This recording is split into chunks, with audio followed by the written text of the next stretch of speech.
You've been part of rebuilding this dynasty. This is your third straight title. What does this mean to you? It's hard to put into words, but I think this year has, this championship has definitely had the most meaning behind it for me.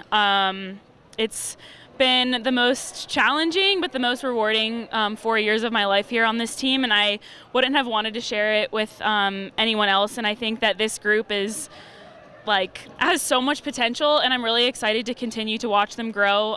We're so young, and having all of our freshmen score and just knowing that they have so much more to grow, I think I'm just so proud of them. I don't know if Greg touched on this at all, but if you would have said that this is how we would have swum come the end of the year, in the beginning, it would have been kind of shocking. And everyone really did make an impact on each of our performances, and I think that our momentum starting at the beginning of the meet kind of just helped us build and got everyone excited, and we were able to feed off of each other's energy. And you became the first person to ever win the 400 IM all 4 years. Is that something you, if you wanted to plan it, a 50 I can recommend is a better race.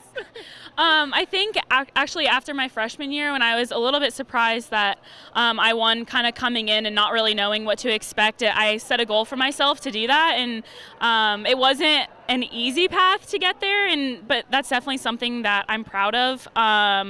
It's a really tough event, and I have a huge love-hate relationship with it, and but I've grown to love it a lot more than I used to, and so I guess that's partially working with Greg and working to have me be comfortable with embracing the uncomfortable, and knowing that each time I step up to the blocks, I have one more under my belt. So moving forward, I'm excited to do it again. But I got super emotional after my last one, knowing that was my last short course 400 IM. But it's something that I hold near and dear to my heart, but something that I'm also happy to walk away from at this point.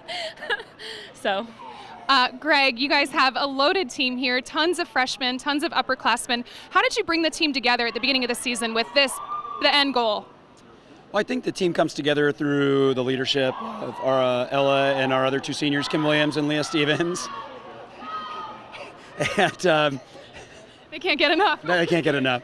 I think to Ella's point earlier, if you had seen our results in November, and even just seeing how we raced and how we struggled in certain areas to get to this place where 9 of our 20 student athletes here at this meet were freshmen, and all 9 of them scored individually is pretty incredible. And I think that's such a reflection of the leadership within the team. You guys started this meet with a bang, a win in the 850 free relay. It's one for the history books, but your momentum didn't stop. How did you rally your troops every day to keep the momentum up like that? Well, sometimes this meet can be really hard, as you know, and it can get overcomplicated.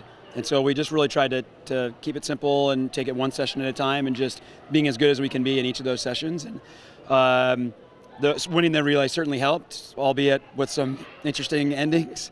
But then, to Brooke's credit, she went through that moment, and I'm sure some embarrassment, and then came back and absolutely nailed the 500 the next day, and totally inspired our team. And I think that's just a kind of reflection of the group as a whole. Well, congratulations, you guys. Thank you. Thank you very much. Thanks. Thank you.